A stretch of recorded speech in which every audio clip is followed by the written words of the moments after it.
आ रही है नई रेनॉल्ट डस्टर, वो भी एक नए रूप में, एक नई ताकत के साथ। लेकिन बड़ा सवाल, क्या इस बार आप इस एसयूवी पर भरोसा कर सकते हैं? क्योंकि कभी 23% मार्केट पर कब्जा करने वाली डस्टर भारत से हटा दी गई। आखिर क्या थी वजह? क्या नए मॉडल में वो दम है जो इसे फिर से लोगों की पसंद बना सके?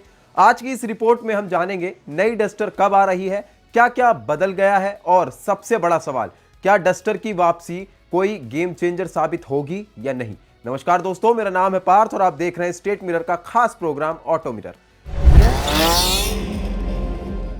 डस्टर की वापसी का टाइमलाइन।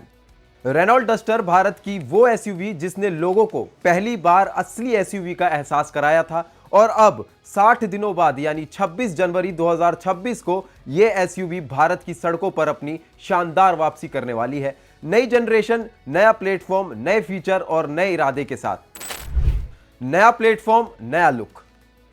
नई डस्टर अब कंपनी के दमदार CNF B प्लेटफॉर्म पर बनी है। यह प्लेटफॉर्म पिछली पीढ़ी की तुलना में ज्यादा मजबूत, ज्यादा सुरक्षित और बेहतर ड्राइविंग अनुभव देता है। डिजाइन की बात करें तो नई डस्टर पहले से ज्यादा बड़ी, चौड़ी और ज्यादा बोल्ड दिखाई देगी।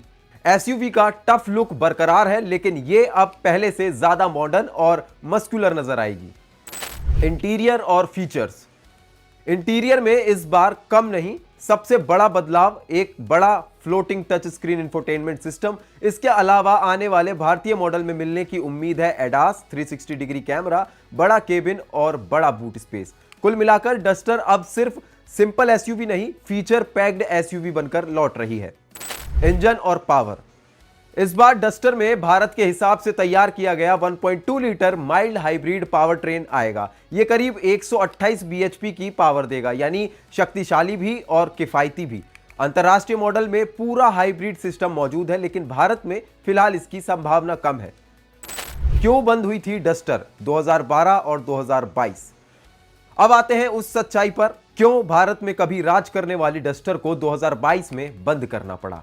पहला रीजन, बढ़ता कंपटीशन। जब 2012 में डस्टर आई थी तो ये अकेली खिलाड़ी थी, लेकिन बाद में Hyundai क्रिएटा और किया सेल्टोस ने पूरा मैदान बदल दिया।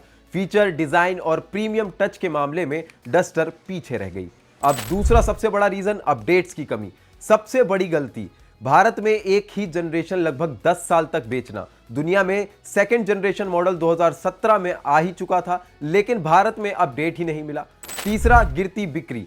कभी हजारों में बिकने वाली डस्टर की बिक्री आखिर में 2-3 अंकों में आ गई। इतनी कम मांग के कारण कंपनी ने इसे बाजार से हटा ही लिया। चौथा, फीचर्स की कमी। एक्सटीरियर मजबूत था, लेकिन इंटीरियर और फीचर्स में डस्टर नई एसयूवीज की बराबरी नहीं कर पाई। अब बात करते हैं पांचवें रीजन की, BS6 के दौरान 4x4 वेरिएंट बंद होना। डस्टर का सबसे बड़ा आकर्षण या कहे सबसे बड़ी जो पावर थी वो था 4x4 मॉडल। BS6 बदलाव के दौरान यही वेरिएंट बंद हो गया। जिन लोगों को ऑफ रोडिंग चाहिए थी, दे वॉकड अवे। तो क्या इस बार डस्टर पर भरोसा किया जा सकता है? नया प्लेटफॉर्म, नए फीचर्स, नया इंजन, सब कुछ नया। और कंपनी ने इस बार भारत के लिए लोकल प्रोडक्शन की तैयारी भी कर ली है, यानी कीमत किफायती रखने की कोशिश होगी। लेकिन सबसे बड़ा सवाल, क्या रेनॉल्ट इस बार लगातार अपडेट दे पाएगी?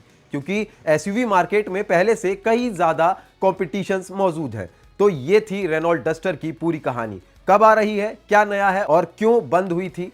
आपका क्या मानना है? इस बार डस्टर बाजार में धमाका करेगी या फिर क्रेटा और सेल्टोस के सामने टिक पाएगी? और ऐसी ही आसान भाषा में बड़ी ऑटो स्टोरी जानने के लिए हमें फॉलो करना बिल्कुल न भूलें और कमेंट में अपनी राय जरूर बताएं, क्योंकि आपकी राय हमारे लिए बहुत महत्वपूर्ण है। और ऐसी तमाम जानकारी के लिए बने रहिए स्टेट मिरर के साथ। नमस्कार।